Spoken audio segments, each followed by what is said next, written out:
मुझे आज भी वो दिन याद है जब सब कुछ बदल गया था। 3 साल पहले मैं गलती से एक दूसरी दुनिया में खींच लिया गया था, एक ऐसी दुनिया जो मैजिक पर बनी हुई थी। और जिस पल मैं वहां पहुंचा, मेरे अंदर कुछ बदल गया, क्योंकि मैं एक अजीब पावर के साथ जागा था जिससे मैं अपने घर ब्लू स्टार प्लैनेट के एग्जैक्ट कोऑर्डिनेट्स महसूस कर सकता था। वहां के हर नेटिव ने जब इसके बारे में सुना तो मेरे मुंह पर हंसे और बोले कि मेरी गिफ्ट सिर्फ कचरा फेंकने के काम की है।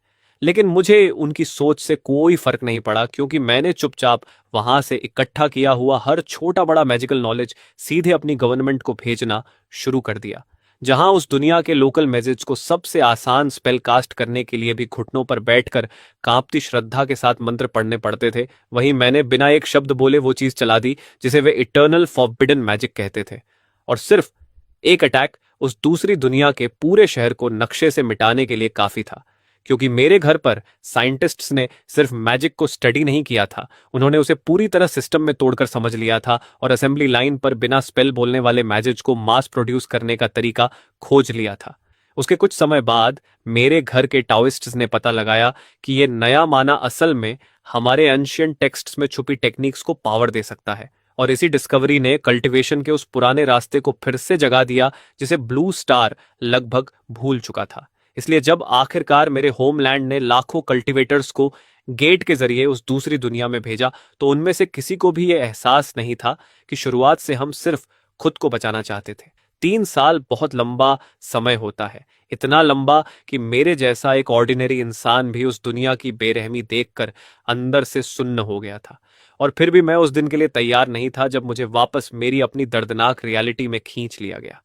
लिनफान, तुम्हारा सिटी टैक्स कल तक भरना है, और अगर इस बार तुम पैसे नहीं दे पाए तो हम तुम्हें वॉल्स के बाहर फेंक देंगे ताकि गूल्स तुम्हें खा जाएं। ये 3 साल पहले का मैं था। मुझे डिवाइन रेल्म नाम की जगह में फेंक दिया गया था, जहां मैंने सबसे नीचे से एक मामूली ट्रैवलिंग मर्चेंट की तरह शुरुआत की थी। एक ऐसी दुनिया में जहां मैजिक खुद खत्म हो रहा था, जमीन बंजर हो चुकी थी और हर जंगल में मॉन्स्टर्स रेंगते फिरते थे। अगर मैं अपनी ब्रेड बेचकर किसी तरह टैक्स नहीं जुटा पाता तो उन सिटी वॉल्स के बाहर फेंका जाना मतलब पक्की मौत थी, इसमें कोई शक नहीं था। अरे वॉइड टेलीपोर्टर, आज तुम्हारी ब्लैक ब्रेड बिक नहीं रही क्या? उनमें से एक ने मेरा मजाक उड़ाया और दूसरा हंसते हुए बोला, चलो अपना छोटा सा टेलीपोर्ट ट्रिक फिर से ट्राई करो, शायद इस बार तुम्हें सच में वो सारी चीजें वापस मिल जाए जो तुमने खो दी थी। मैंने ऐसी बातें इतनी बार सुनी थी कि अब मुझे ज्यादा फर्क भी नहीं पड़ता था। 1 साल पहले मैंने मटेरियल टेलीपोर्टेशन नाम का एक मर्चेंट टैलेंट अवेकन किया था। शुरुआत में मुझे लगा था कि यही मेरे बचने का रास्ता बनेगा, लेकिन मैं इसके जरिए जो भी भेजता था वो आइटम बस गायब हो जाता था, पूरी तरह निगल लिया जाता था, खत्म हो जाता था। मैंने इसे समझने में अपना हर कॉइन लगा दिया, लेकिन कुछ हासिल नहीं हुआ। यहां तक कि मेरे पास अपनी लॉजिंग भी भरने के पैसे भी नहीं बचे। तभी अचानक किसी ने हैरानी से कहा, वो तो, और दूसरी आवाज ने सम्मान से जवाब दिया, ये वेल्थ और वॉर की गॉडेस लेडी सनमे यशुंतर हैं। वह भीड़ के सामने उतरी और ऐसी आवाज में बोली जो पूरे स्क्वायर में गूंज गई, डिवाइन रेल्म के बच्चों, हमारी दुनिया सूख रही है, लेकिन निराश मत हो। गॉड्स ने तुम्हारे लिए नई उम्मीद खोज ली है, एक अमीर और भरपूर प्रॉमिस्ड लैंड जो जीतने के लिए इंतजार कर रही है। बस 10 साल इंतजार करो। जब समय आएगा हम तुम्हें एक महान एक्सपीडिशन पर ले जाएंगे और वहां की हर जीवित चीज तुम्हारी स्लेव बन जाएगी। भीड़ चिल्लाने लगी, एक्सपीडिशन, एक्सपीडिशन। लेकिन मैं ये सब देखकर भी कुछ महसूस नहीं कर रहा था, क्योंकि गॉड्स चाहे कितने भी बड़े वादे कर रहे हों, मेरे जैसे चींटी समान इंसान के लिए उसका कोई मतलब नहीं था। और तभी मुझे एहसास हुआ, वो प्रॉमिस्ड लैंड, वो जगह जिसे वे जीतना चाहते थे, ब्लू स्टार थी, मेरा घर। मेरे अंदर गुस्से की एक तेज लहर उठी, लेकिन वह तुरंत ही निराशा में दब गई, क्योंकि मेरे जैसा भूखा और कमजोर इंसान आखिर गॉड्स की इच्छा को रोकने का हक कैसे रखता था। लेकिन उसी गुस्से और बेबसी के टकराव के बीच अचानक मैंने उन्हें देखा। मेरे दिमाग की गहराई में अनगिनत हल्के रोशनी के बिंदु चमक रहे थे, और झटके के साथ मुझे एहसास हुआ कि ये वही सारे आइटम्स थे जिन्हें मैंने पिछले 1 साल में टेलीपोर्ट करने की कोशिश की थी और फेल समझा था। मैंने उन्हें छूने की कोशिश की, पहली बार उन्हें सही से महसूस किया और पाया कि वे सब अर्थ पर पहुंचे हुए थे। मैं जल्दी से अपनी टूटती हुई झोपड़ी में वापस भागा, पीछे से टूटा हुआ लकड़ी का दरवाजा बंद किया और अपना पूरा ध्यान अपने दिमाग में लगा दिया। वे रोशनी के बिंदु बीकन्स की तरह चमक रहे थे, मेरे होमलैंड के हर कोने में फैले हुए थे, और मैंने उस चीज पर फोकस किया जो कभी मेरी सबसे कीमती पोजीशन थी, रिट्रीव, ये सच में काम कर गया।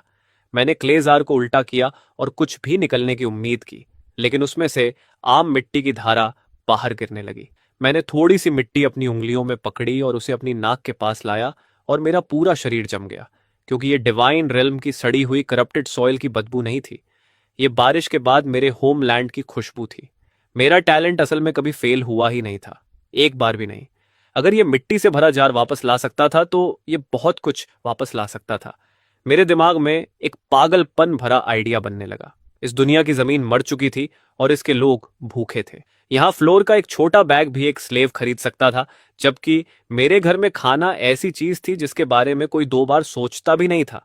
मैं अभी भी वही छोटी सी चींटी था जो हमेशा से था, लेकिन अब ये चींटी दो पूरी दुनियाओं को अलग करने वाली दीवार में सीधा काट सकती थी। अकेले मैं कुछ नहीं बदल सकता था, लेकिन सच में मैं अकेला नहीं था, क्योंकि मेरे पीछे मेरा होमलैंड खड़ा था। मैं वापस intelligence, knowledge, spell books, weapons, सब कुछ भेज सकता था। 10 साल मेरे देश के लिए गॉड्स के खिलाफ लड़ने का तरीका खोजने के लिए काफी होने चाहिए थे, लेकिन ये सब होने से पहले मुझे खुद सरवाइव करना था। वो मिट्टी का जार ज्यादा से ज्यादा सिर्फ 5 दिनों की लॉजिंग फीस निकाल सकता था, इसलिए अगर मुझे जिंदा रहना था तो मुझे ब्लू स्टार से मदद मांगनी थी।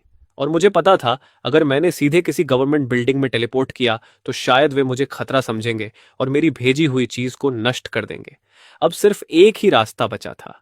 मैंने अपने बेड के नीचे से स्टोन बेली पिग लेदर से बना एक सूखा और पुराना पाउच निकाला, ग्रे वेल स्पाइन पेपर की एक शीट और चारकोल का एक टुकड़ा ढूंढा, और जितनी तेजी से हो सकता था लिखना शुरू कर दिया। हर लाइन को 2 बार चेक करने के बाद मैंने लेटर को पाउच में मोड़ा, अपनी स्पिरिचुअल पावर का आखिरी हिस्सा इकट्ठा किया और उसे ब्लू स्टार के कूनऑर्डिनेट्स की तरफ भेज दिया। 3 दिन। मेरे पास बस इतना ही समय बचा था। 3 दिन, और मुझे बस भरोसा करना था कि यह काम करेगा। इसी बीच ब्लू स्टार पर वापस एक आम से छोटे नेबरहुड में मेरी माँ घर आई और मेरी फोटोग्राफ को खाली नजरों से देखने लगी, बिल्कुल वैसे ही जैसे वह मेरे गायब होने के बाद पिछले 3 सालों से हर दिन करती आ रही थी। उस समय में उसने ऑनलाइन ट्रैकिंग की जितनी भी तरकीबें मिल सकती थीं वो खुद सीख ली थी, और परिवार की ज्यादातर बचत एक प्राइवेट इन्वेस्टिगेटर को रखने में खर्च कर दी थी, ताकि साउथ वेस्टर्न बॉर्डर पर उसकी तलाश करवाई जा सके। लेकिन बदले में उसे हर बार सिर्फ 4 ठंडे शब्द मिलते थे, मिसिंग पर्सन। फिर अचानक वह झटके से सीधी बैठ गई, क्योंकि कॉफी टेबल के ठीक बीच में एक गहरा पुराना पाउच रखा था जो उस सुबह वहां नहीं था। घर से निकलने से पहले उसने खुद उस टेबल को साफ किया था। यह कैसे हो सकता था? जब उसने कांपते हाथों से आगे बढ़कर उसे छुआ तो सिर्फ उसका टेक्सचर महसूस करते ही उसके शरीर में डर की ठंडी लहर दौड़ गई।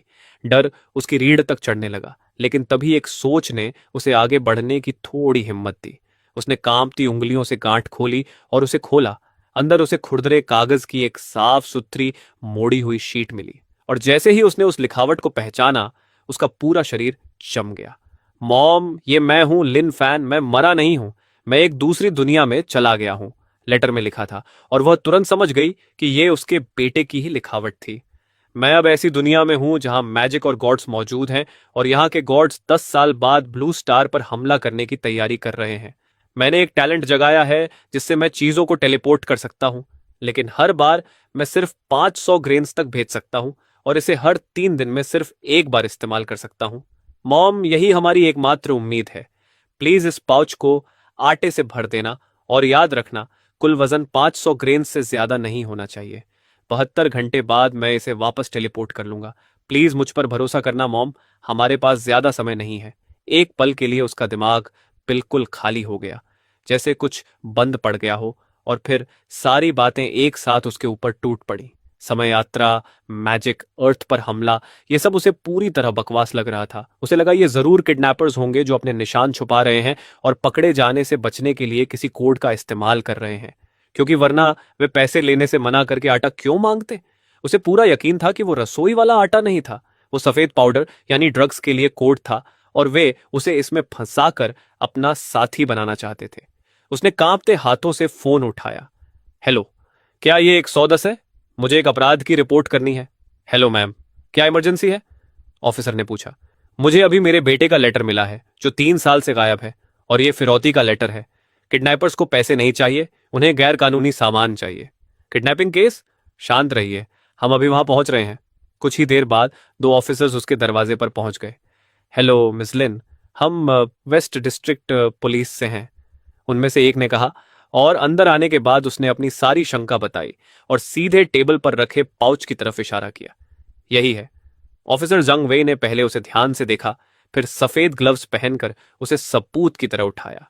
उसने उसके अजीब अनजाने टेक्सचर, ऊपर बने अनोखे पैटर्न्स और पास जाते ही आने वाली ऐसी गंध को नोटिस किया जिसे वह पहचान नहीं पा रहा था। जिसने भी ये किया है उसने पकड़ से बचने के लिए खुद का कागज बनाने तक की बहुत मेहनत की है। उसने कहा, मिसेस लिन, चिंता मत कीजिए, हम इसे पूरे एनालिसिस के लिए स्टेशन ले जा रहे हैं। जैसे ही हमें कुछ पता चलेगा हम आपको बता देंगे। लैब में वापस पहुंचकर उसने अपने साथी से कहा, ओल्ड वॉन्ग, मेरी एक मदद करो और इस कपड़े की जांच करो। देखते हैं इससे कोई सुराग मिलता है या नहीं। क्रिमिनल्स हर साल ज्यादा चालाक होते जा रहे हैं। ओल्ड वॉन्ग ने बिना देर किए पाउच से एक छोटा सैंपल काटा और उसे पूरे जीनोम सीक्वेंसर में डाल दिया। लेकिन आधे घंटे बाद उसके चेहरे की शांति पूरी तरह गायब हो चुकी थी। जंगवे, यहां ना आओ, उसने आवाज लगाई। मैंने ये पता करने के लिए मटेरियल को सिस्टम में डाला कि ये किस चीज का बना है, लेकिन डेटाबेस में इसका एक भी मैच नहीं मिल रहा। इसका फाइबर स्ट्रक्चर हमारे रिकॉर्ड में मौजूद किसी भी चीज से नहीं मिलता। और बैग खुद? जांगवे ने पूछा। वो तो और भी अजीब है, ओल्ड वॉन्ग ने कहा। हमने इससे डीएनए निकाला क्योंकि हमें लगा ये किसी तरह की पिग मेम्ब्रेन होगी, लेकिन इसका सीक्वेंस पिग से बिल्कुल मैच नहीं करता। तो एनिमल नहीं है? इंसान? वो भी नहीं। इसलिए हमने इसे प्लैनेट पर मौजूद हर सीक्वेंस्ड स्पीशीज से मिलाया। मैमल्स, बर्ड्स, रेप्टाइल्स, एम्फिबियंस, यहां तक कि इंसेक्ट्स और माइक्रोब्स से भी। लेकिन कुछ भी मैच नहीं हुआ, एक भी नहीं। सीधे बताओ, यह असल में आया कहां से है? ओल्ड वैंग ने उसकी तरफ देखा और उसकी आवाज धीमी हो गई। ये डीएनए ब्लू स्टार के किसी भी जाने पहचाने जीव का नहीं है, एक भी नहीं। और कहीं वॉइड के उस पार। मेरे दिमाग में बार बार सिर्फ यही बात घूम रही थी कि मैं एक दूसरी दुनिया में चला गया था, मैजिक और गॉड्स की दुनिया में। एक ऐसी दुनिया जहां खुद गॉड्स मेरे घर पर हमला करने के लिए 10 साल की उल्टी गिनती कर रहे थे। और अर्थ पर वापस उस नामुमकिन रिजल्ट को देखते हुए हवा में सिर्फ एक ही सवाल बचा था कि क्या यह सब सच में हो सकता है। जांगवेई ने एक पल भी बर्बाद नहीं किया। उसने फोन उठाया और कहा, हेलो, यह म्यूनिसिपल ब्यूरो की टेक्निकल इन्वेस्टिगेशन डिवीजन है। वेस्ट डिस्ट्रिक्ट स्टेशन से जांगवेई बोल रहा हूं। मुझे तुरंत आपके कैप्टन ली से बात करनी है। मेरे पास एक ऐसा केस है जो बेहद अजीब है। शायद इसे सीधे प्रोविंशियल ब्यूरो तक भेजना पड़े, शायद उससे भी ऊपर। उसकी रिपोर्ट ने तुरंत हलचल मचा दी और कमांड की एक के बाद एक लेयर्स पार करने के बाद वो टॉप सीक्रेट फाइल आखिरकार स्टेट सिक्योरिटी मिनिस्टर वांगचन के हाथों में पहुंची। Triple helix DNA structure, divine realm की यात्रा, 10 साल बाद ब्लू स्टार पर हमला। क्या यह दुश्मन सच में किसी दूसरी दुनिया से आने वाला था? उन पागलपन जैसी लगने वाली बातों को नॉन अर्थ डीएनए पहचान रिपोर्ट के साथ पढ़ना ही उसके शरीर में ठंडक दौड़ाने के लिए काफी था। और उसने बिना देर किए फोन उठा लिया। ओल्चन, मैं वंगचन बोल रहा हूं। मिनिस्टर वांग, इस समय आपका कॉल आने की क्या वजह हो सकती है? कोई और मुश्किल मामला? पहले की हर चीज से ज्यादा मुश्किल। मेरे पास कुछ ऐसा है जिसकी तुम्हारी फैसिलिटी के सबसे बेहतरीन इक्विपमेंट से खुद जांच करवानी है। मुझे सबसे पूरी जीनोम सीक्वेंसिंग और एलिमेंटल कॉम्पोजिशन एनालिसिस चाहिए जो तुम कर सकते हो। ऐसी कौन सी चीज है जिसने स्टेट सिक्योरिटी को इतना परेशान कर दिया? एक बायोलॉजिकल सैंपल जो शायद अर्थ का है ही नहीं। मुझे एड्रेस भेजो, मैं खुद अपनी टीम लेकर आता हूँ। जरूरत नहीं, मैं इसे खुद तुम्हारे पास लेकर आ रहा हूँ। वांग चेन ने सील्ड केस को अपने हाथों से चेन हैपिंग तक पहुंचाया और एक के बाद एक चेक पॉइंट्स और पूरे डिकैंटेमिनेशन कॉरिडोर से गुजरने के बाद वे आखिरकार P4 बायोसेफ्टी लैब में पहुंचे। चेन हैपिंग ने डबल ग्लव्स पहने और खुद इक्विपमेंट चलाया। हाई प्रिसीजन रोबोटिक आर्म की मदद से लेदर पाउच से लगभग ना दिखने वाला छोटा सैंपल निकाला। सैंपल को जल्दी से एक के बाद एक मशीन्स में भेजा गया। पूरा जीनोम सीक्वेंसर चलने लगा और मास स्पेक्ट्रोमीटर के लेजर्स उस मटेरियल पर आगे पीछे स्कैन करने लगे। वांग चेन ऑब्जर्वेशन विंडो के सामने खड़ा होकर चुपचाप सब देखता रहा। वह सामने तेजी से गुजरते हुए आंकड़ों की धाराओं को नहीं समझ सकता था, लेकिन वह लोगों को बहुत अच्छे से पढ़ सकता था। और जैसे जैसे जांच गहराई में गई, उसने कमरे के सबसे बड़े बायोलॉजिस्ट को ध्यान भरी जिज्ञासा से उलझन में बदलते देखा। फिर वह उलझन पूरी हैरानी में बदल गई, यहां तक कि वे सभी अपनी जगह जम गए और स्क्रीन को देखते रह गए। उनके मुंह थोड़े खुले थे, जैसे वे सांस लेना ही भूल गए हों। चेन हापिंग तेजी से मुख्य कंसोल के पास गया और खुद असली डेटा निकालने लगा। उसकी उंगलियां कीबोर्ड पर तेजी से चल रही थीं, माथे पर पसीना आ रहा था, जब तक आखिरकार वह रुक गया, धीरे से अपना सिर उठाया और प्रोटेक्टिव ग्लास के उस पार वांगचन को ऐसे एक्सप्रेशन के साथ देखा जिसमें खुशी, हैरानी और डर तीनों मिले हुए थे। मिनिस्टर वांग, आपको आपको ये खुद आकर देखना होगा। वांगचन दरवाजा खोलकर अंदर गया और उसने ऊपर सेंट्रल स्क्रीन पर चमक रहे स्ट्रक्चर डायग्राम को देखा, जहां 3 मोलेकुलर स्ट्रैंड्स एक दूसरे के चारों तरफ ऐसे लिपटे हुए थे जैसा किसी ने पहले कभी नहीं देखा था। ये इसका डीएनए मॉडल है, चेन हैपिंग ने कहा। स्थिर, प्राकृतिक, एक perfect triple helix. Blue star पर मौजूद हर जीवन डबल हेलिक्स पर बना है, लेकिन ये ट्रिपल है। इसका मतलब क्या है? इसका मतलब है कि जीवन के सबसे बुनियादी कोड से ही ये हमारे जैसे सिस्टम का हिस्सा कभी था ही नहीं। और ये? वांग चेन ने दूसरे रिजल्ट की तरफ इशारा करते हुए पूछा। अज्ञात तत्व। हमने सैंपल से कम 3 बिल्कुल नए स्थिर तत्व अलग किए हैं। उनमें से कोई भी पीरियोडिक टेबल में मौजूद नहीं है। ये शब्द वंगचन को किसी जोरदार झटके की तरह लगे और उस लेटर की सारी बातें फिर से उसके दिमाग में घूमने लगी। काबू से बाहर, अलग जीवन कोड, अलग फिजिक्स के नियम।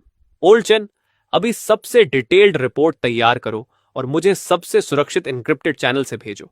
आज इस बिल्डिंग में जो कुछ भी हुआ, हर डेटा, इसमें शामिल हर इंसान, सब कुछ देश के सबसे ऊंचे सीक्रेट लेवल में रखा जाएगा। जब तक तुम्हें मुझसे सीधा आदेश ना मिले, कोई भी इस बिल्डिंग से बाहर नहीं जाएगा, एक कदम भी नहीं। फिर वह मुड़ा और बोला, मैं वंग चेन बोल रहा हूं, मुझे तुरंत लाइन 1 से कनेक्ट करो। ये इमरजेंसी है, सबसे ऊंचा प्रायोरिटी लेवल। मैं फिर से कह रहा हूं, सबसे ऊंचा प्रायोरिटी लेवल। उसने खिड़की से बाहर रोशनी से चमकते शहर को देखा, सड़क पर चलते लोगों को, सबवे से बाहर निकलती भीड़ को, जल्दी में गुजरते डिलीवरी राइडर्स को। हर कोई अपनी हमेशा वाली आरामदायक जिंदगी में जी रहा था। उनमें से किसी को नहीं पता था कि एक ऐसा खतरा जो ये सब बदल सकता था, चुपचाप पहले ही आ चुका था। ज्यादा समय नहीं बीता था कि चाइना के हर बड़े डिपार्टमेंट के सभी टॉप ऑफिशियल्स एक विशाल ओवल महोगनी कॉन्फ्रेंस टेबल के चारों तरफ बैठे थे और किसी के चेहरे पर नींद का कोई निशान नहीं था, सिर्फ आने वाले तूफान का भारी दबाव था। एकेडमिशियन चेन हाइपिंग बड़े डिस्प्ले के पास खड़ा होकर कमरे में सभी को जांच के हर रिजल्ट के बारे में समझा रहा था, और जैसे ही उसने खत्म किया, वांग चेन गंभीर चेहरे के साथ उठा और आगे आया। अब तक जो हमें पता चला है उसके आधार पर पहली बात, दूसरी दुनिया का अस्तित्व लगभग साबित हो चुका है। दूसरी बात, वह दुनिया मैजिक नाम के पावर सिस्टम पर चलती है और उसकी नींव शायद फिजिक्स के बिल्कुल नए नियमों पर आधारित है। तीसरी बात, उस दुनिया की सभ्यता गिरावट में है और 10 साल बाद वह ब्लू स्टार को अपने एकमात्र हमले के लक्ष्य के रूप में चुनेगी। चौथी बात, हमारा नागरिक लिन फैन इस समय हमारी जानकारी का अकेला स्रोत और हमारी एकमात्र उम्मीद है। पांचवी बात, लिन फैन के अगले सामान वापस लेने के समय से पहले हमारे पास 12 घंटे से भी कम समय बचा है। किसी ने पूछा, क्या हम लेटर में बताए गए दोनों तरफ टेलीपोर्टेशन को अभी साबित कर सकते हैं? यह हमारे पास उसकी एबिलिटी को सच साबित करने का सबसे अच्छा मौका है और कॉमरेड लिन फैन से असली संपर्क बनाने का एकमात्र मौका भी। उसी समय ड्रैगन एकेडमी ऑफ साइंसेस के रिस्ट्रिक्टेड स्पिरिट रिसर्च लैब में दूसरी दुनिया से आया पाउच एक क्वार्ट्ज वैक्यूम डोम के नीचे बंद रखा था, जिसकी लाइव तस्वीर सीधे मुख्य कॉन्फ्रेंस रूम की बड़ी स्क्रीन पर दिखाई जा रही थी, और उस कमरे में अब सिर्फ दीवार की घड़ी की टिक टिक सुनाई दे रही थी। जैसे ही सेकंड हैंड तय किए गए समय के आखिरी निशान को पार कर गया, आटे और उम्मीद से भरा वो बैग अचानक हवा में गायब हो गया और उसी पल हर सेंसर की रीडिंग 0 हो गई। कमरे में हैरानी की आवाजें गूंज उठीं। दूसरी दुनिया सच थी, डिमेंशन का रास्ता सच था, और इसका मतलब था कि खतरा भी सच था। हम अपनी पूरी सभ्यता की किस्मत किसी दुश्मन की दया पर नहीं छोड़ सकते। किसी ने कहा, कॉमरेड लिन फैन, वो अकेली तलवार है जिसे हमने दुश्मन के इलाके में पहुंचाया है।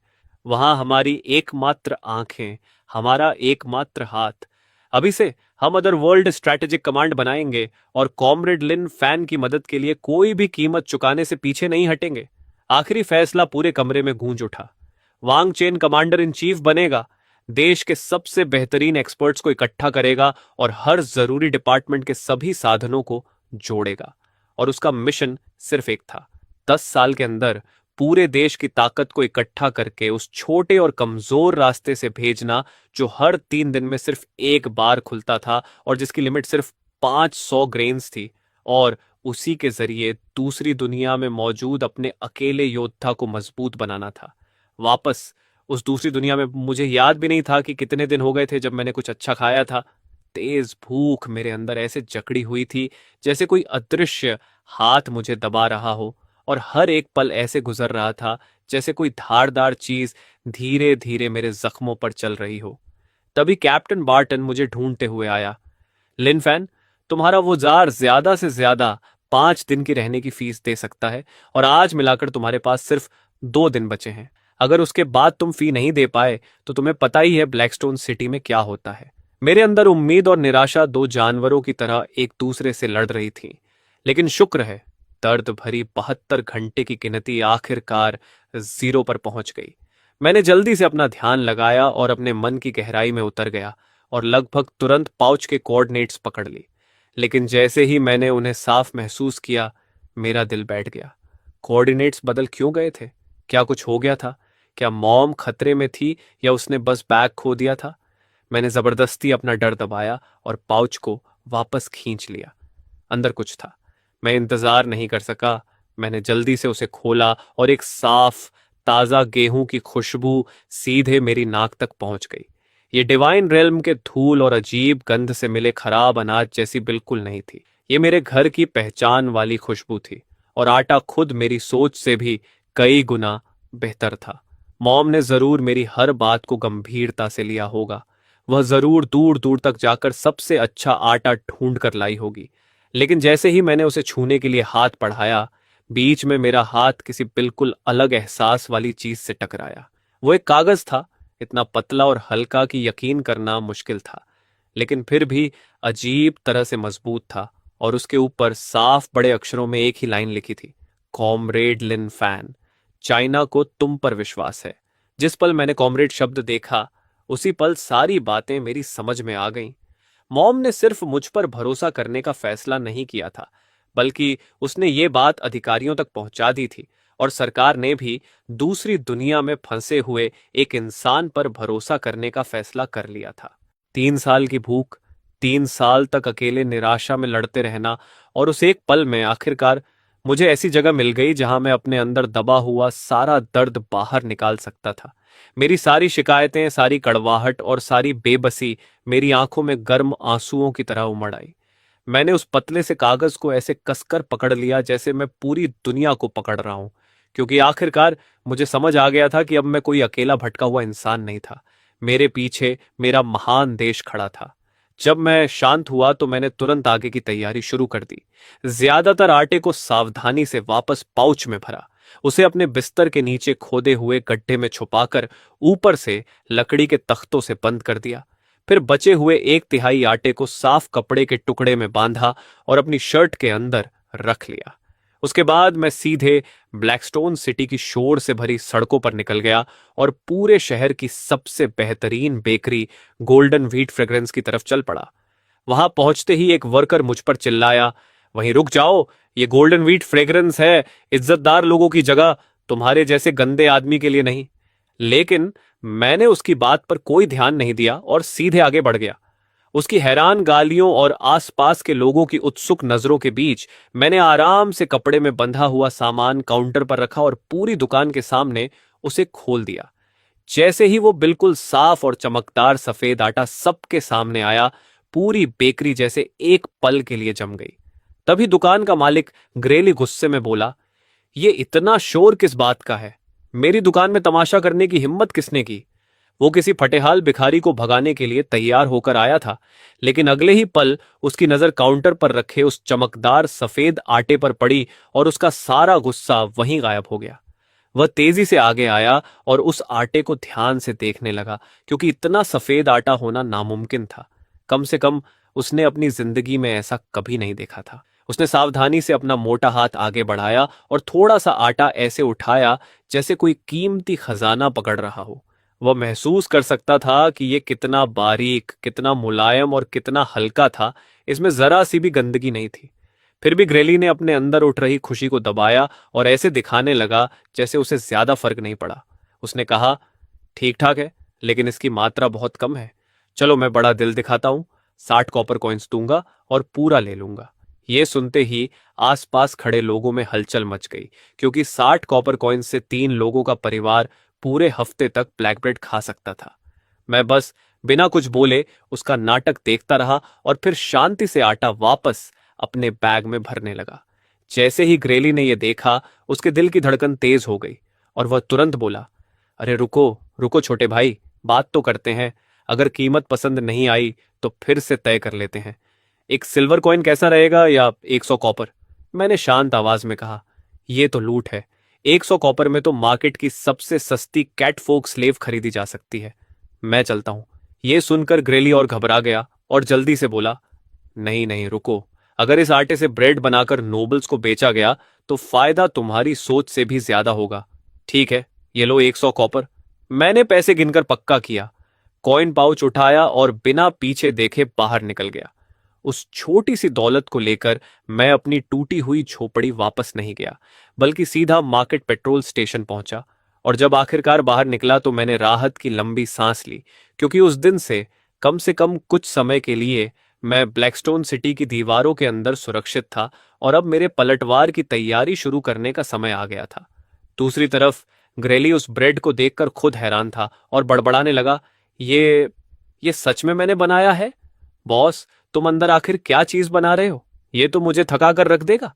वह अपनी दुकान के बाहर जमा होती भीड़ को देखकर घबरा भी रहा था और उत्साहित भी था।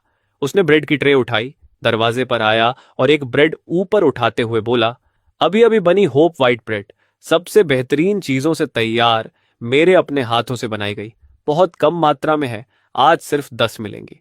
तभी किसी ने चिल्लाकर पूछा, एक की कीमत कितनी है? ग्रेली ने जवाब दिया, एक hope white bread, 30 copper coins. ये सुनकर कोई हैरान होकर बोला, 30 कॉपर? इतने में तो मैं पूरा महीना रह सकता हूं। इतनी महंगी? लेकिन तभी कोई आगे आया और चिल्लाया, हटो हटो, सब रास्ते से हटो, मुझे 3 चाहिए, बाकी पैसे रख लो। ग्रेली ने जितनी इज्जत के साथ हो सकता था उसे 3 ब्रेड दी और फिर पहले अपने हाथ में चमक रहे 3 सिल्वर कॉइन्स को देखा, फिर बची हुई 7 ब्रेड को ऐसे देखने लगा जैसे वे कोई अनमोल चीज हो। अंदर से वह खुशी में डूब चुका था, क्योंकि उसकी किस्मत चमक गई थी। इसी बीच शहर के दूसरी तरफ एक शानदार हवेली में वाइकाउंट डुबोआ अपनी महंगी कुर्सी पर बैठा था और नौकर द्वारा लाई गई ब्रेड में से एक टुकड़ा बिना किसी खास उम्मीद के उठा रहा था। नौकर ने कहा, आपकी पेस्ट्रीज माय लॉर्ड। लेकिन जैसे ही ब्रेड उसकी जीभ से छुई, वाइकाउंट वहीं रुक गया। इस दुनिया में इतनी स्वादिष्ट चीज कैसे हो सकती थी? क्या स्वर्ग का स्वाद ऐसा ही होता है? अगले ही पल उसकी सारी नोबल शांति और शान टूट गई और वह किसी भूखे आदमी की तरह ब्रेड खाने लगा। बार बार उसे अपने मुंह में भरता गया और कुछ ही पलों में तीनों ब्रेड खत्म हो गई। जब उस जबरदस्त स्वाद का असर धीरे धीरे कम हुआ, तब उसका दिमाग फिर से चलने लगा।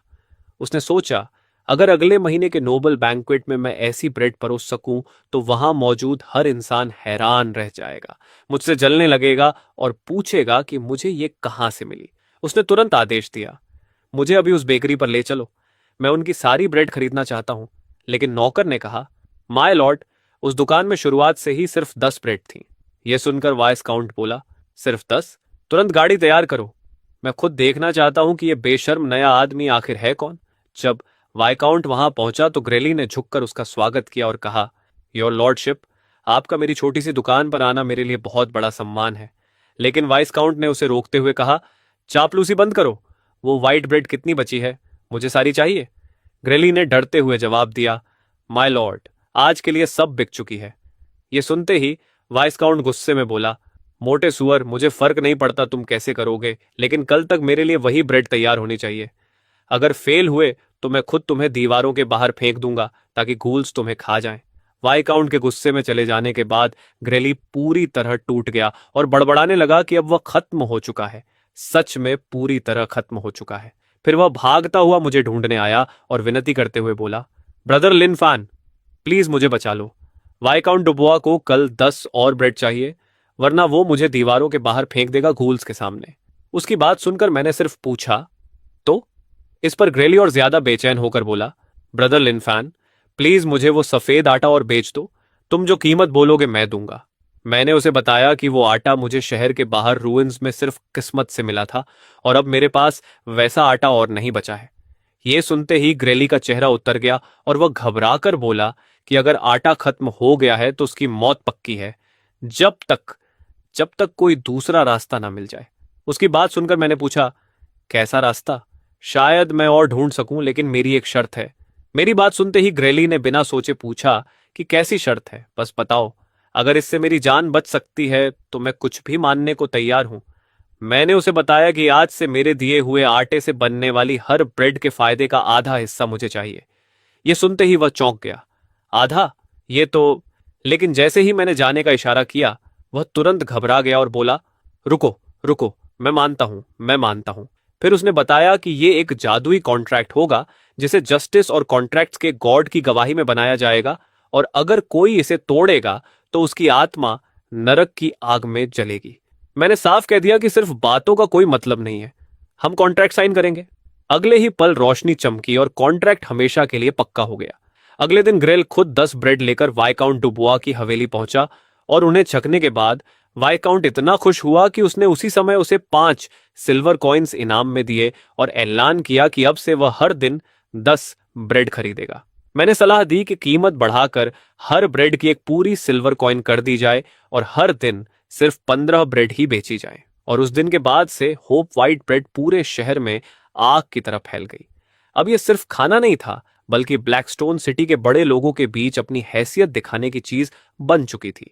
1 महीने तक लगातार कमाई करने के बाद मेरे पास 100 से ज्यादा सिल्वर कॉइन्स जमा हो चुके थे।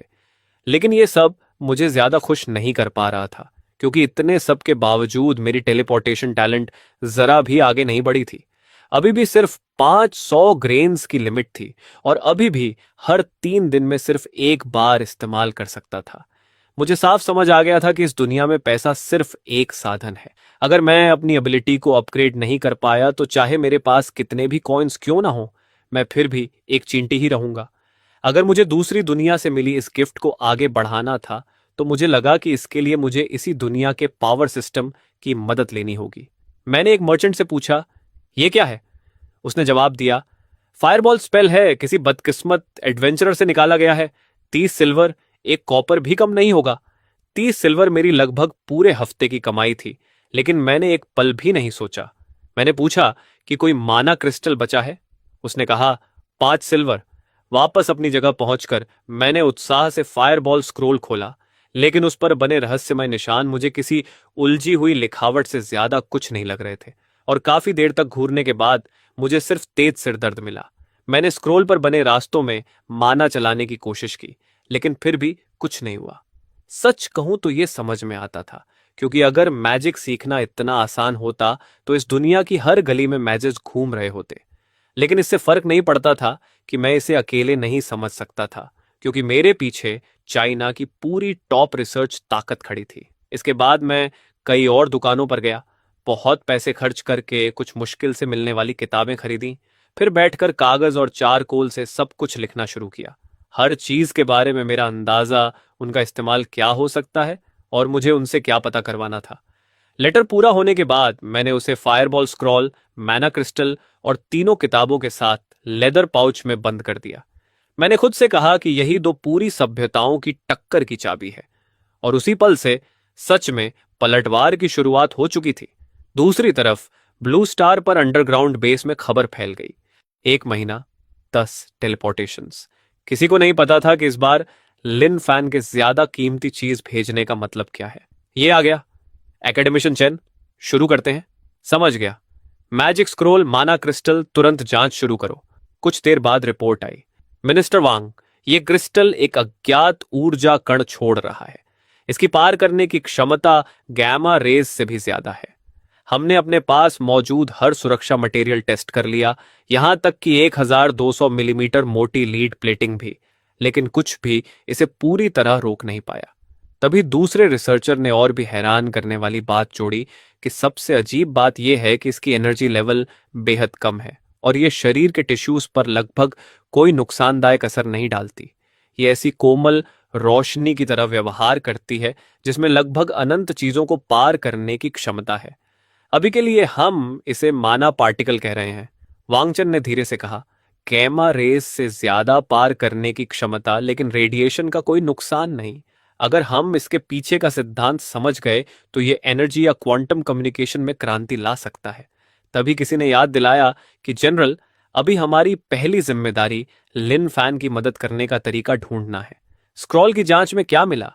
जवाब आया कि इसका मटेरियल एक अज्ञात जीव का टिश्यू है और डीएनए स्ट्रक्चर एक बार फिर ट्रिपल हेलिक्स साबित हुआ है। रंस के लिए इस्तेमाल किया गया रंग रासायनिक रूप से बेहद जटिल है और उसमें भी कई अज्ञात स्थिर तत्व मिले हैं। वांग चेन उस अजीब हाइड स्क्रॉल को देखते हुए अपने अगले कदम के बारे में सोचने लगा। वे रहस्यमय निशान जैसे पूरी दुनिया को खोलने की चाबी थे। उन सिंबल्स के पीछे की सोच समझने के लिए लिंग्विस्ट्स चाहिए थे। उन एनर्जीज के बीच का संबंध समझने के लिए फिजिक्सिस्ट्स चाहिए थे। मॉडल्स बनाने के लिए मैथमेटिशियंस और सबसे बेहतरीन आर्टिफिशियल इंटेलिजेंस की जरूरत थी। उसने तुरंत आदेश दिया, अंडरग्राउंड बेस नंबर 9 को तुरंत दोबारा शुरू करो। 12 घंटे के अंदर पूरी तरह चालू होना चाहिए। सबसे ऊंचा सिक्योरिटी प्रोटोकॉल एक्टिवेट करो। मुझे जनरल स्टाफ के 3rd ब्यूरो से कनेक्ट करो। इसे स्पेशल लेवल 1 तक बढ़ाओ और तुरंत 50 स्पेशलिस्ट्स को बुलाओ, जिनमें ancient linguistics, semiotics, theoretical physics, quantum mechanics, material science, fluid dynamics और लार्ज लैंग्वेज मॉडल एआई के एक्सपर्ट्स शामिल हों। पूरे देश में दरवाजे खुलने लगे। एकेडमिशियन ली, बाहर 2 कॉमरेड्स आपसे मिलने आए हैं। उनके पास स्टेट सिक्योरिटी की पहचान है और इसे सबसे जरूरी इमरजेंसी बताया गया है। प्रोफेसर जो, हमें आपकी मदद चाहिए। चीफ इंजीनियर चेन, गाड़ी में बैठिए, इमरजेंसी असाइनमेंट है। रात के अंधेरे में देश के अलग अलग शहरों से मिलिट्री ट्रांसपोर्ट प्लेन्स एक के बाद एक चुपचाप उड़ान भरने लगे। हर एक का लक्ष्य एक ही था, पेजिंग के बाहर पहाड़ियों में छुपी हुई एक अंडरग्राउंड फैसिलिटी जो किसी भी मैप पर मौजूद नहीं थी और जिसे सिर्फ उसके कोड नेम स्पार्क से जाना जाता था। चाइना की सबसे बेहतरीन बुद्धि रखने वाले ये लोग अपने देश की पूरी ताकत और इच्छा से एक जगह इकट्ठे किए गए थे और उसी पल मैजिक पर आधारित इतिहास की सबसे अनोखी साइंटिफिक लड़ाई आधिकारिक रूप से शुरू हो गई। पेस के अंदर रास्ते सफेद कोट्स पहने रिसर्चर्स से भरे हुए थे जो तेजी से हर तरफ जा रहे थे और सुचिंग ने वहां कई ऐसे महान लोगों को देखा जिन्हें उसने पहले सिर्फ न्यूज में देखा था। उसने सोचा कि जरूर कोई गलती हुई है। इतने सारे देश के खजाने जैसे एक्सपर्ट्स के बीच मेरी छोटी सी पहचान तो मजाक जैसी है। तभी एक आवाज आई, तुम सुचिंग हो? फिर उसने कहा, यंग हो, अच्छा है, मतलब तुम्हारा दिमाग अभी तेज चलता है। उसने जवाब दिया, हेलो प्रोफेसर जो। प्रोफेसर जो ने कहा कि बातों का समय नहीं है, तुम्हारा काम उस ग्रुप में शामिल होकर सामने मौजूद चीज को जितनी जल्दी हो सके समझना है। ये एक पूरी तरह नई भाषा है। हमारे पास इसकी डिक्शनरी है, इसके हिस्ट्री टेक्स्ट्स हैं, लेकिन हमारे पास इसका एक भी ग्रामर रूल नहीं है। सुपर कंप्यूटर पहले ही सारे रॉ डेटा को तोड़ चुका है। अब तुम्हारी टीम को खुद इसकी ग्रामर दोबारा बनानी होगी।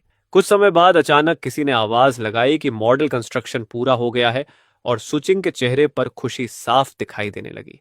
लेकिन जैसे ही पूरा ट्रांसलेशन बड़ी स्क्रीन पर सामने आया, कमरे में गूंज रही खुशी धीरे धीरे शांत होने लगी। डिस्प्ले पर अजीब शब्द भरे हुए थे, जेनेसिस एरा, टाइटन, विदरिंग की शुरुआत, माना खत्म होना।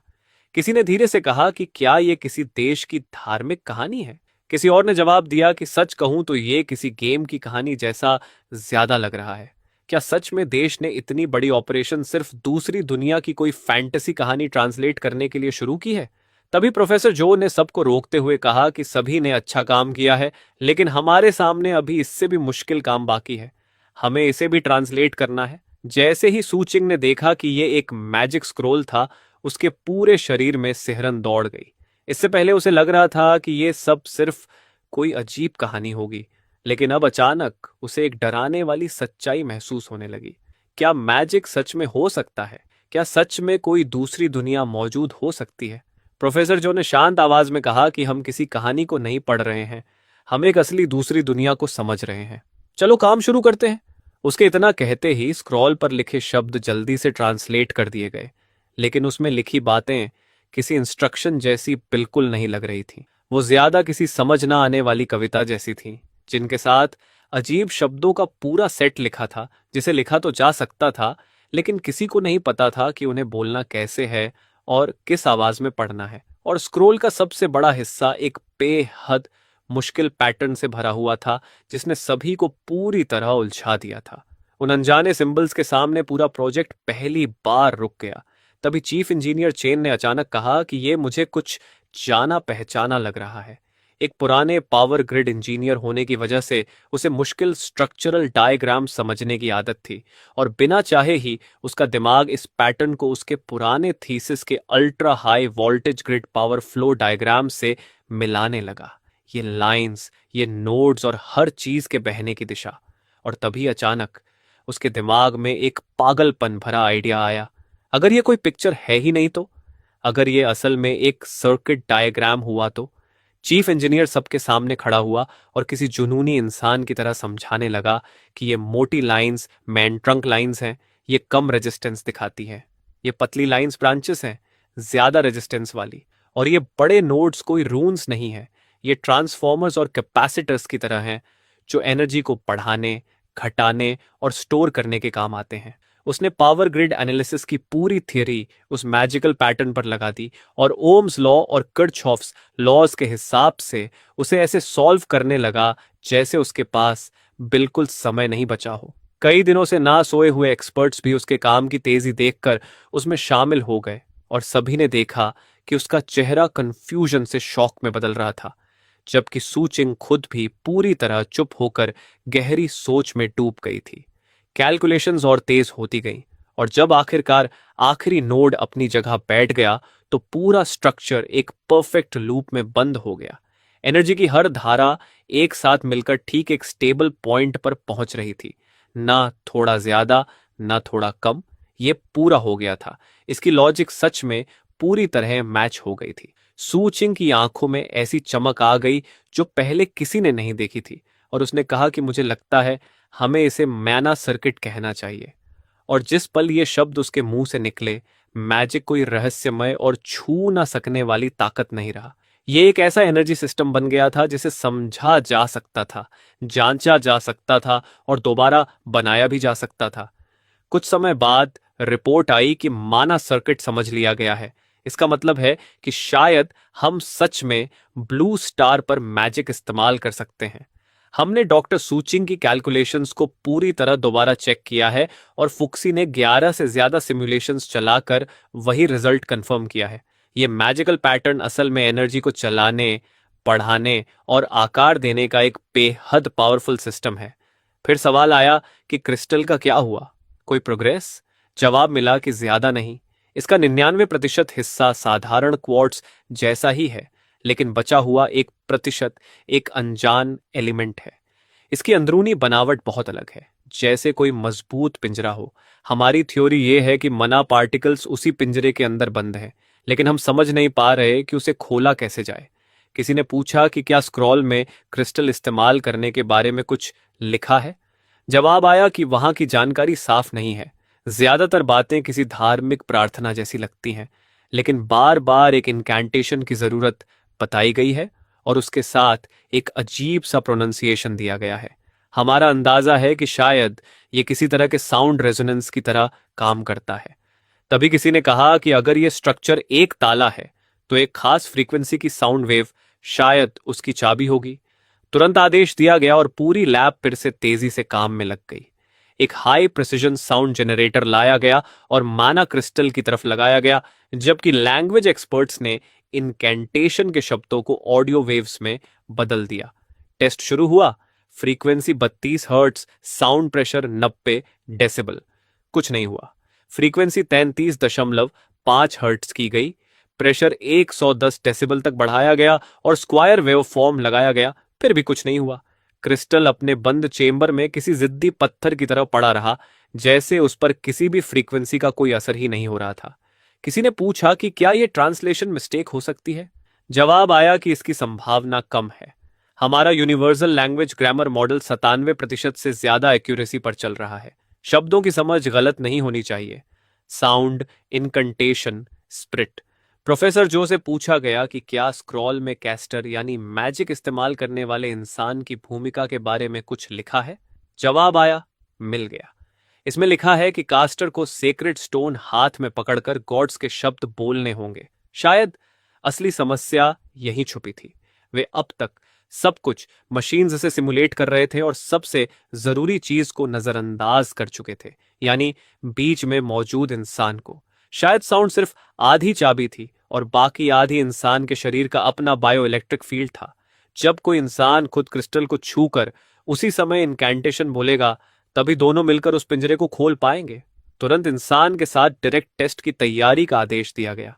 तभी वांगचन ने कहा कि सबसे पहले मैं जाऊंगा। सबने रोकते हुए कहा कि मिनिस्टर, यह बहुत ज्यादा खतरनाक है। लेकिन उसने साफ कह दिया कि यह आदेश है। अगर मुझे कुछ होता है तो एकेडमिक इन ली कमांड संभालेगा। करीब 10 मिनट बाद वांग चेन आइसोलेशन चैम्बर में गया। उसने धीरे से सांस ली और अपना हाथ क्रिस्टल की ठंडी सतह पर रखा।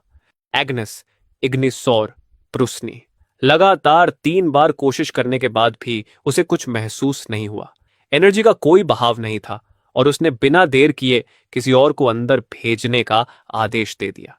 एक एक करके देश के सबसे मशहूर एक्सपर्ट्स लाइन में खड़े होकर उस चेंबर के अंदर जाने लगे। वे अपने खाली हाथों से क्रिस्टल को छूते और इनकैंटेशन बोलते, और उनमें से हर एक ने अपने खुद के खतरे के बारे में सोचना छोड़ दिया था।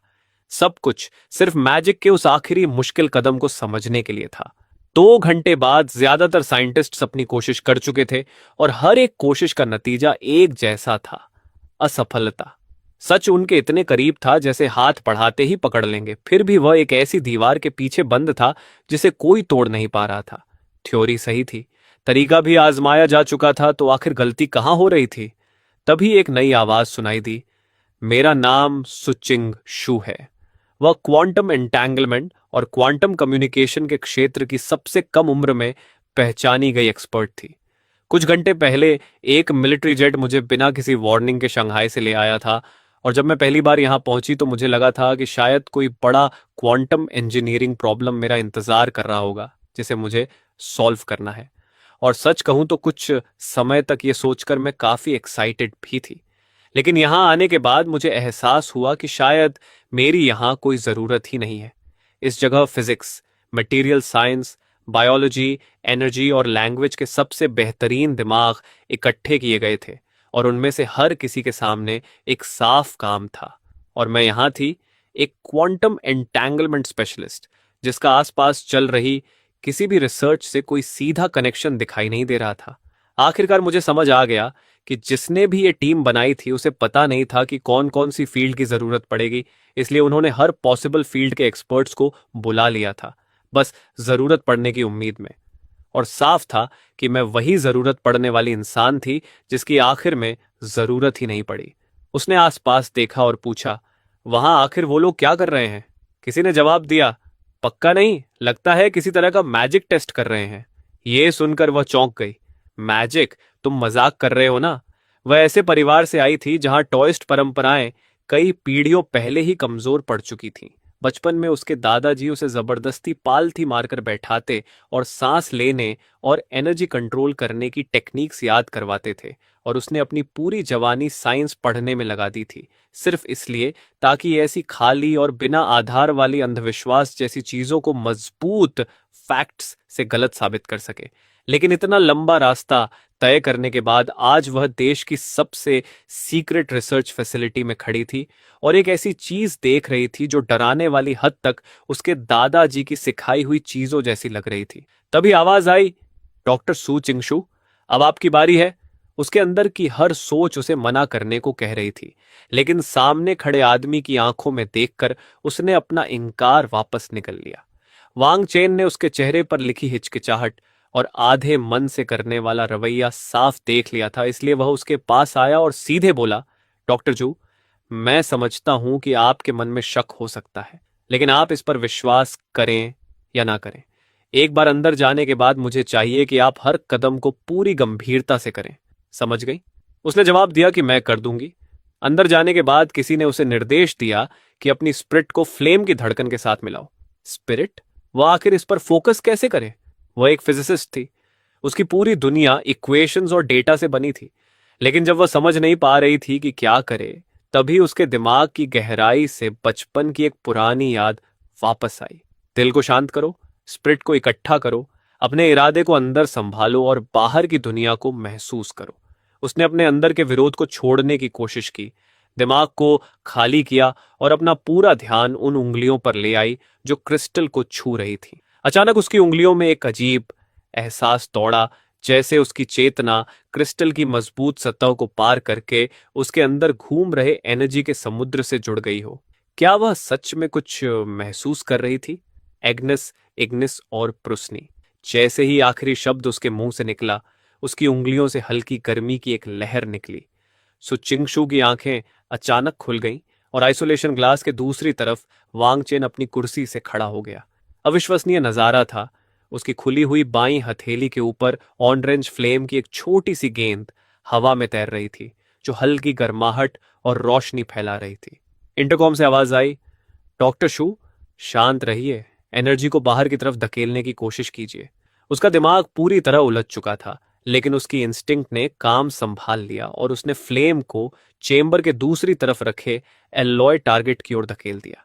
ये होते ही पूरा रिसर्च हॉल गहरी खामोशी में डूब गया। उसने हिलते हुए पूछा, मैंने अभी क्या कर दिया?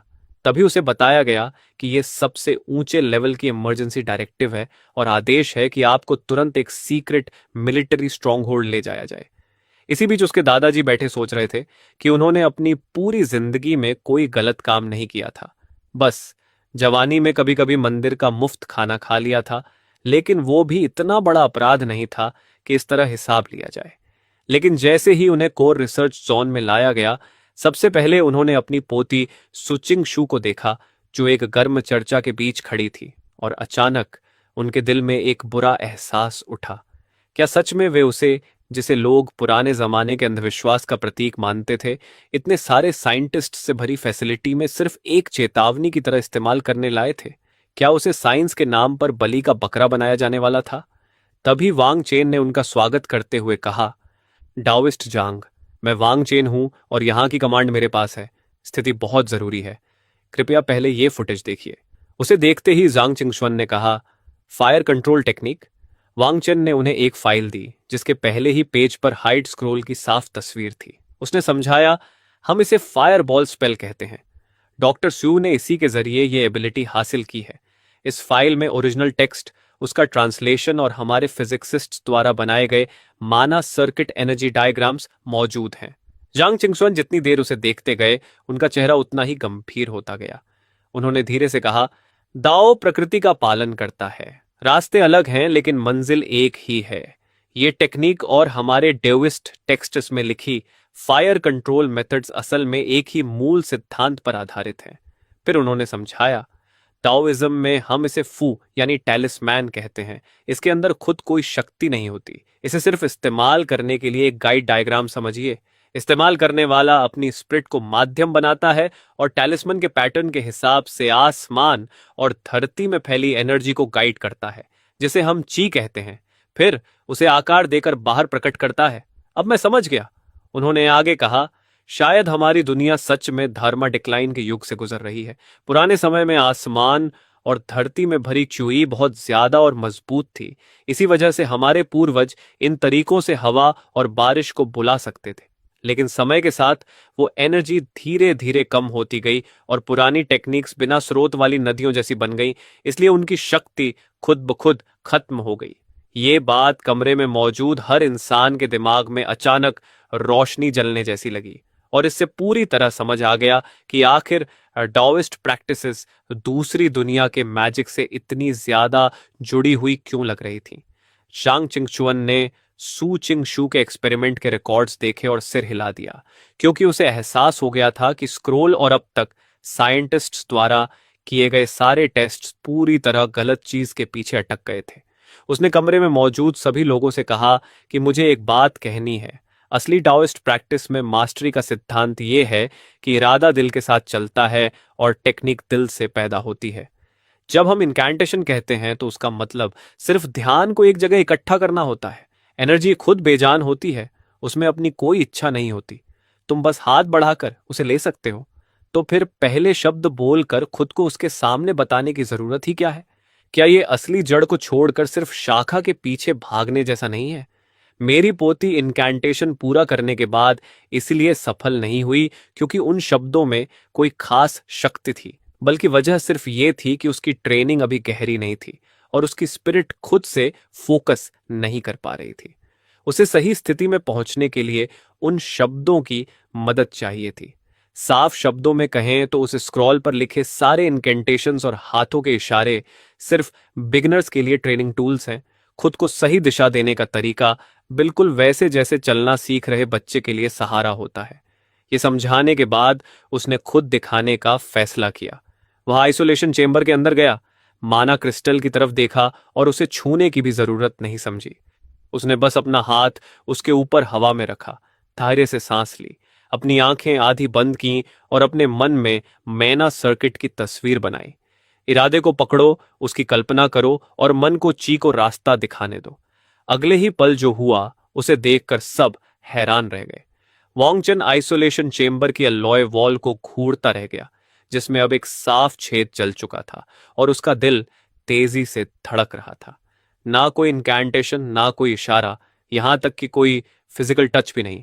इसका मतलब था कि मैजिक या फिर ये जो भी असाधारण शक्ति थी, उसे उन सभी मुश्किल और अनिश्चित रिचुअल्स से पूरी तरह आजाद किया जा सकता था। इसे आसान बनाया जा सकता था, स्टैंडर्ड बनाया जा सकता था, यहां तक कि बड़ी मात्रा में तैयार भी किया जा सकता था। उसी पल वांग चेन के दिमाग में एक जबरदस्त आइडिया बनने लगा और उसने तुरंत आदेश दिया कि सभी कोर प्रोजेक्ट टीम्स के लीडर्स को तुरंत बुलाओ। सेंट्रल कॉन्फ्रेंस रूम अभी। सभी के इकट्ठा होते ही उसने घोषणा की कि इस पल से हम इनकैंटेशंस और हाथों के इशारों पर सारी रिसर्च पूरी तरह बंद कर रहे हैं और उससे जुड़े सारे साधन नई दिशा में लगाए जाएंगे। हमारा नया लक्ष्य है एक ऐसा स्टैंडर्ड और साइंटिफिक ट्रेनिंग सिस्टम बनाना जिससे बिना शब्द बोले मैजिक इस्तेमाल किया जा सके, जिसे कोई भी साधारण इंसान सीख सके।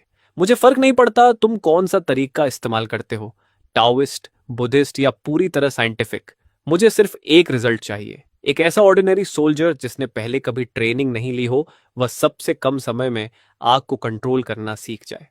वांगचन के आदेश के साथ ही पूरे बेस की रिसर्च डायरेक्शन पूरी तरह बदल गई और रहस्य और साइंस को मिलाने वाली एक अनोखी लड़ाई शुरू हो गई। इसके बाद एक स्पेशलिस्ट्स को मिलिट्री जेट्स से लाया जाने लगा।